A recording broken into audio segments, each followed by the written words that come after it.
ग्रन्थगीताय ग्रन्थगेयाय ग्रन्थान्तरात्मने गीतलीनाय गीताश्रयाय गीतवाद्यपटवे गेयचरिताय गायकवराय गन्धर्वप्रियकृते गायकाधीन विग्रहाय गङ्गाजलप्रणयवते गौरीस्तनन्दनाय गौरीहृदयनन्दनाय गौरभानुसुताय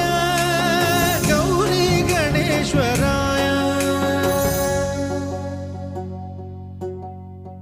गौरीप्रणयाय गौरीप्रवणाय गौरभावाय धीमहि गोसहस्राय गोवर्धनाय गोपगोपाय धीमहि